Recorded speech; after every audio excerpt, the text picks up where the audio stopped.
Virgo, kumusta po kayo guys? Okay, so Virgo, maraming salamat po sa walang sawang pagsubaybay sa atin pong mga reading. Ayan, ang reading natin guys is Gabay Kapalaran sa iyo ngayong August 2024. Tignan natin yung mga possible na pwedeng mangyari at ano ba yung mga dapat nyong iwasan guys. Okay, so Virgo, ayan.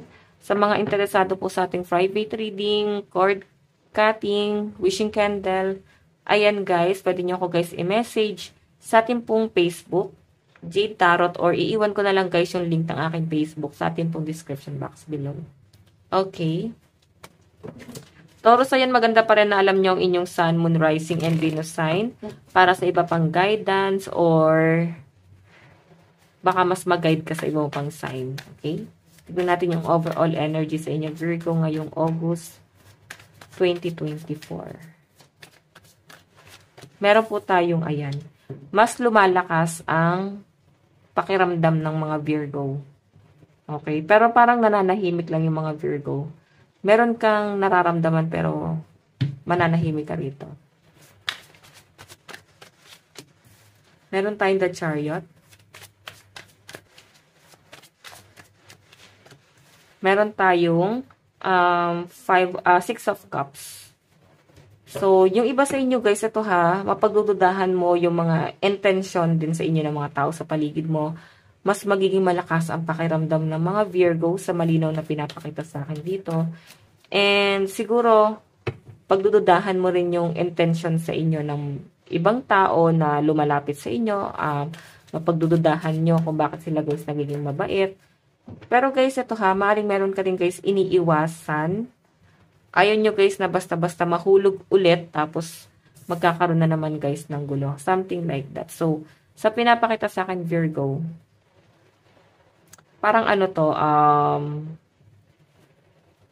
parang ano, person. New person to nasasagap ko. Pwedeng ano to, matagal ka nang gusto nitong taong to Virgo, pero The Chariot kasi, hindi naman siya guys nagmamadali. Okay? Alam niya na alam mo na kasi nararamdaman mo. So, merong mag-offer ng cup of love. Or pwedeng may opportunity na pwedeng paparating sa inyo. Virgo, maaari magkakaroon ka lang ng hesitation, Two of Swords. Mag-aalangan ka sa ibang sitwasyon, no? Yun yung nasasagap ko rito. Sa isang sitwasyon. Mag-aalangan ka, pwedeng sa mga desisyon na gagawin mo. Mapagdududahan mo rin yung sarili mong kakayahan. Okay? So, parang kailangan pa rin ng tulong ng mga Virgo. Pwedeng sa trabaho, sa pinupursu nyo. Okay, meron kayo guys gustong simulan sa malinaw na pinapakita sa akin dito. Tignan natin guys pagdating naman sa love life mo.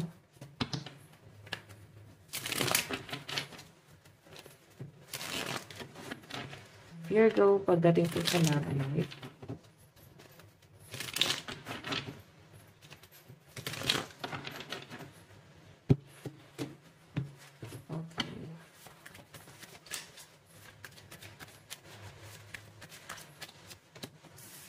O, diba, Page of Wands, may someone new talaga. Merong someone new. May nahuhulog ang loob sa inyo, guys. Pwede mas bata sa inyo or pwede mas ahead sa inyo. Pwede ikaw yung mas bata. Pwede malaki yung agwat, no? Agwat sa edad mo.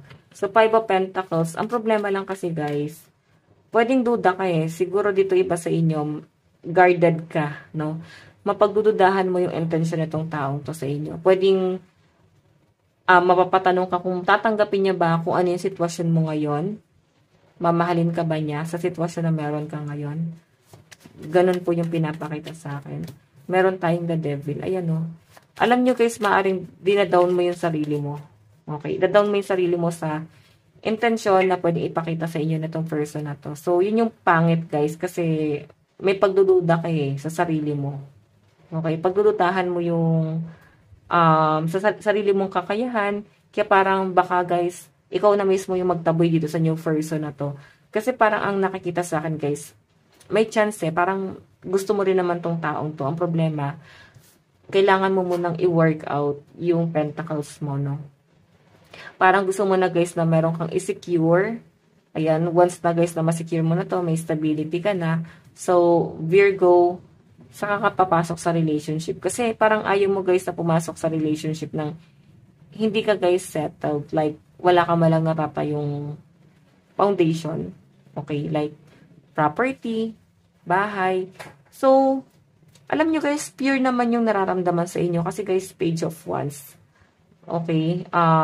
Temptation or pwedeng malakas yung sex appeal mo sa kanya.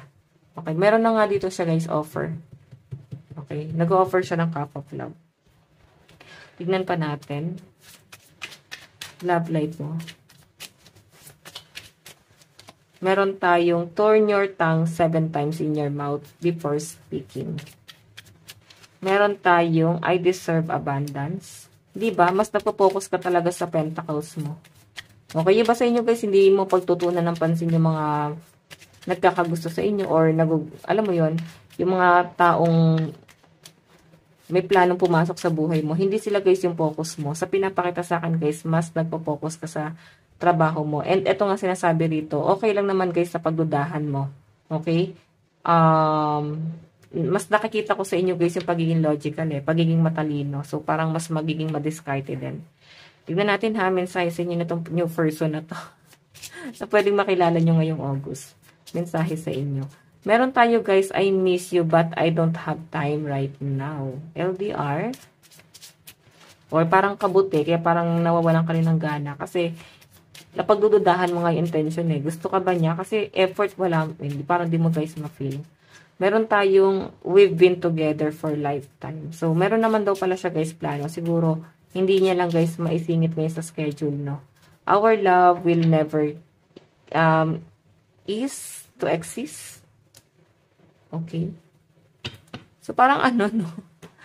Yung person mo na yung nagde-decide na hindi matatapos tong relationship na to. Okay? Kahit wala pa namang connection, no? Parang wala pa kayong label.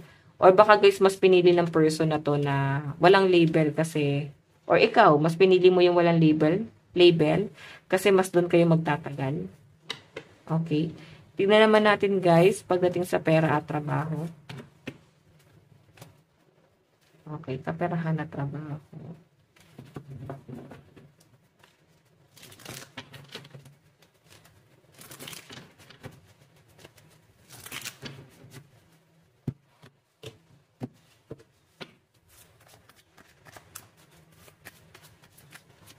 Meron tayo guys, page of cups. Meron tayong judgment. Meron tayong strength. Oh, nakakatuwa to guys. So, ayan, yung iba sa inyo na nag-a-apply ng trabaho, maaring dream job mo, itong pwedeng makuha mo, no? Okay, yung iba sa inyo, maaring, marami kayong, parang marami kayong leave. Kung ikaw ay nagtatrabaho, parang may mga mabibisi rito. Okay, baka puro bakasyon or baka yun ang trabaho nyo guys, puro bakasyon. Or iba sa inyo guys, pwedeng nag-resign muna at parang gusto mo na guys ng travel, pahinga muna, walang iniisip na trabaho. Okay, yun yung nasasagap ko sa inyo, okay? So, Virgo, ito ha, pwedeng may nag-o-offer na sa inyo ng trabaho pero pagdududahan mo muna, no? Parang ayaw mo muna na magtrabaho muna ngayon. Baka gusto nyo muna guys na magpahinga muna ngayon. Ayaw nyo muna pumasok sa paghahanap buhay. Kasi meron ka guys ibang gustong i-pursue. Ayan. So, I think guys, mas magiging successful ka dun sa kung ano man yung pino-pursue mo. Pwedeng business to. Ayan, nagkakaroon ng awakening. Siguro na-realize ng mga Virgo na mas magiging successful ka dun sa bagay na yun kung i-pursue mo yung bagay na yun. Okay? So, ayan Virgo, no? May nakikita akong pagka-stuck. Siguro ayaw nyo na guys na habang buhay mga muhan. Kaya parang meron kayo guys gustong simulan at least small business. Okay? May nakikita ako rito guys na pwedeng ayan, nangihinayang sa inyo. Siguro magaling kayo magtrabaho, no? Parang as in kayo guys, responsible pagdating sa mga ginagawa nyo. Tignan po natin, pagdating sa trabaho po ni Virgo. Meron tayong, sometimes I need help. Okay? Siguro meron kang bibigyan din guys ng leksyon. Baka hindi mo na magtatrabaho or papakita nyo muna guys na tinatamad kayo. Kasi gusto nyo Virgo na sila naman muna yung kumilos, no? Okay? Nang hindi sila guys nag-expect muna sa inyo. Meron tayong, you are not your emotion. Okay? So wala daw guys problema sa inyo. Maring masyado ka lang guys nagiging emotional. Virgo, no? Ayun, puro party. Naku, mukhang ihil ng mga Virgo yung kanilang inner child, no? Meron ako nakita na parang ine-enjoy niyo yung buhay niyo. Okay, bakit? Basta may pag-enjoy rito guys, no, sa pinapakita sa akin. As in, relax, ganun yung energy. Okay? May nakita ko guys, party or celebration, baka merong magbe-birthday. Yeah, parang busy kayo, parang mas magiging abala ka ngayong August. Ang daming ano guys, ganap. So parang, hindi mo na guys namamalayan yung ginagawa. Parang, alam mo yun, naiiba ng direction sa pinapakita sa akin, Virgo.